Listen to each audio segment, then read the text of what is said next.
How's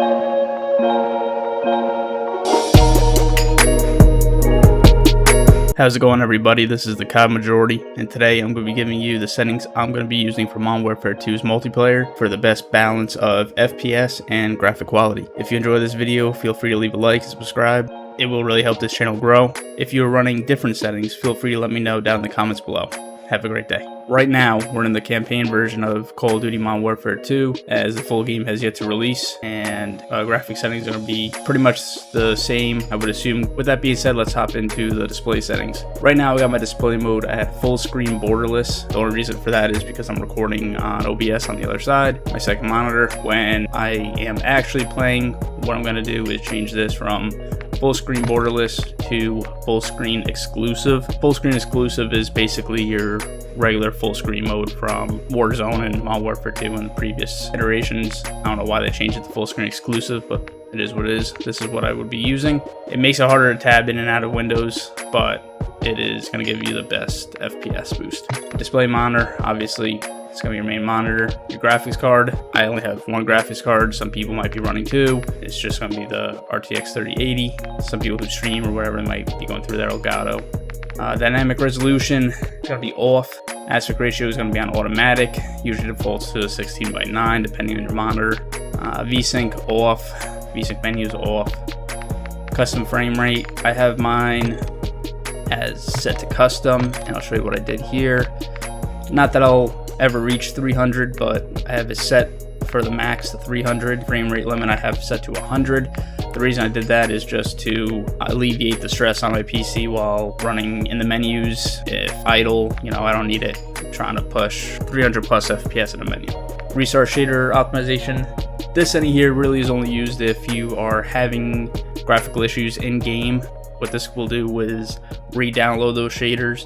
Might be able to help with artifacting and some other issues that can occur if those files get corrupted. Display gamma, I'm on a monitor, and most of the time with that you're going to use sRGB. The 2.4 BT is basically used for regular displays, like a regular TV.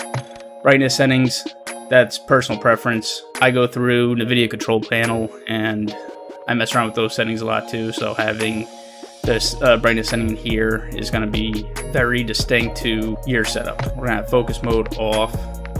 High dynamic range, something I used for campaign. It is something I am not going to use for multiplayer or Warzone. It does make the game look better, but also hurts your FPS pretty significantly.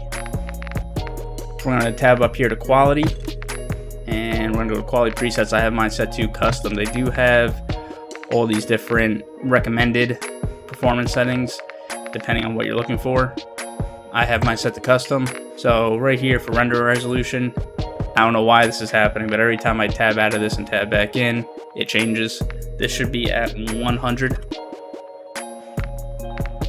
What that's showing is that I'm running a 1440p monitor and I plan on playing in 1440p. So that is what 100 is going to get you, what you have set as 1440. If you push this up, you're going to be upscaling, which could increase visual quality but will hurt your performance. And same thing if you go down, you're going to get the opposite effect. You're gonna lose some visual quality but possibly gain some performance.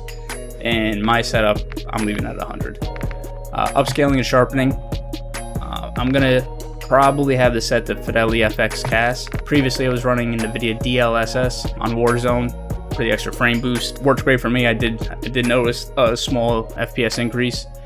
I'm going to try out Fidelity CAS, which will give you better visuals. With that being said, I'm going to leave it at 50, try it out, and then move it from there. Some people tend to run around 70, 75. I'm going to leave mine at 50. I'm going to see what it looks like and play with the settings. A lot of this depends on your monitor. A lot of this depends on your setup, but this is what I'm going to be running.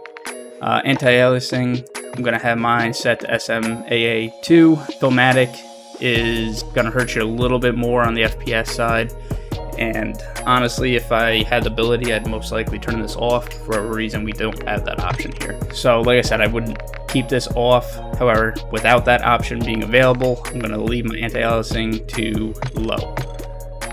Video memory scale, I pumped it up all the way. Let it use as much VRAM as possible to run this game smoothly. Texture resolution, high.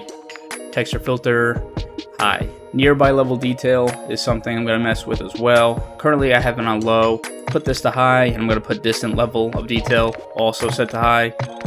And we're going to see how that affects my FPS. I don't think it's going to be too much of a difference. And honestly, I'd rather get some better quality because I feel like my FPS is going to be pretty good from what I've seen on the beta and Warzone currently.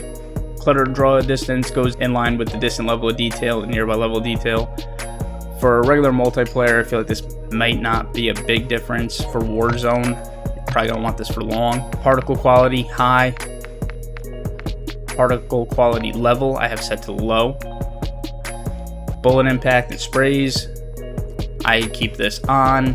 Shader quality, I have set to low. Shader quality, if you bump this up to high, will increase your VRAM usage and will definitely lower your FPS for a minimal gain. Tessellation, I have off. Terrain memory, I have to max.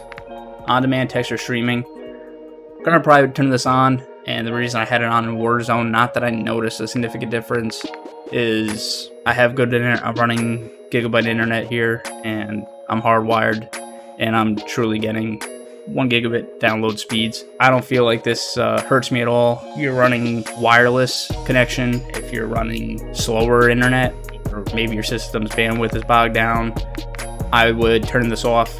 It's really a minimal gain. It is an increase in quality, but it's a minimal gain at that. So for me, I'm gonna leave this on. If I notice anything weird, I'm gonna shut it off.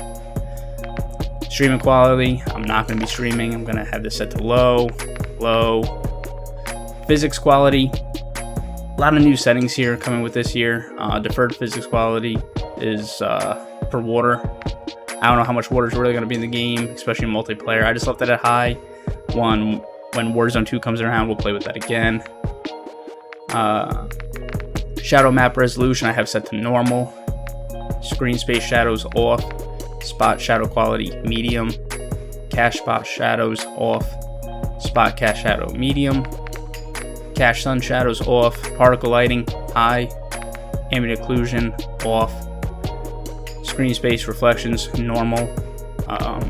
Weather grid volumes, again, this is a new setting, at least I don't remember it previously. Weather grid volumes collect weather effects, environments, and apply them to dynamic objects. I don't really see, I don't know if any of the maps are going to have active weather or what their plan is for these maps, but we're going to leave this on for now. Again, I don't think it's going to have much effect in game, at least in multiplayer. This might be something they push towards Warzone again or DMZ, but right now I'm just going to leave it on. I leave my NVIDIA reflexo latency on plus boost. For me, my latency is always very low, usually in the single digits. So that's the settings I use in Warzone. And like I said, if I'm over 10, it's usually a bad day.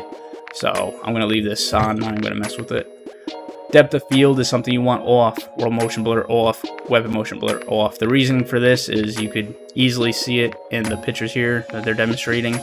World motion blur, if you're going around a corner, it's going to blur out everything around you, which gives you that cinematic feel. However, if there's someone coming, you're gonna lose them in this blurriness. There's no reason for it unless you're just looking, again, for campaign cinematics. Otherwise, for competitive multiplayer, turn this off. Depth of field, same thing. If you have this on, you're going to be focusing down on your iron sights, and everything else around you is going to be blurry.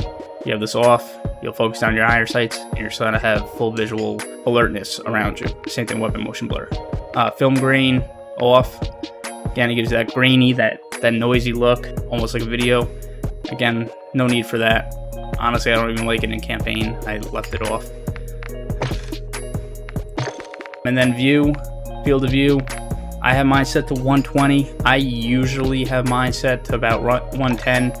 This time I'm gonna try 120, see how I feel. FOV's coming to console now. I didn't have that option when I was on Xbox, so I'm sure everybody on console, I know the majority of players are on console, and this is gonna be a huge difference for you. There were guns that I could think of off the top of my head. The Cold War M4, it was a great gun throughout most of Warzone. However, I didn't like it because of the optic.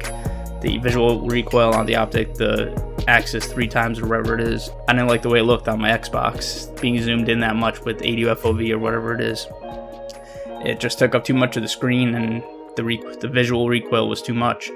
On PC, having my field of view at the time to 110, I use the Cold War M4 consistently, and it deletes people, and the visual recoil is next to nothing with field of view. And to go along with that visual recoil, what really lowers the visual recoil is having that FOV up, but what you need to do is change the ADS field of view. This is most likely going to be set to independent when you turn field of view on. What you want to do is turn this to affected. That is going to effectively lower your visual recoil. So make sure field of view up and ADS field of view affected. Weapon field of view will have to default. Vehicle field of view, default. I'm probably going to put this to wide just because when I'm in a vehicle, it's good to see around corners and get a better view of your surroundings. First person camera movement, third person camera movement, just default. And that's pretty much going to wrap it up for the display settings here for Call of Duty Modern Warfare 2 going into the multiplayer drop coming out on the 28th. I'll be here at midnight playing, and hopefully you guys enjoy. Hopefully these settings help you out. I did also mess with NVIDIA control panel. If that's a video that you want to see in the future, all my settings for that. I'll go over my PC settings and everything else to get you the best performance possible. If you want a follow-up video to this video, maybe a week after it releases with my updated settings and my NVIDIA control panel settings, feel free to let me know by liking this video, subscribing. That'll be it. You guys have a great day.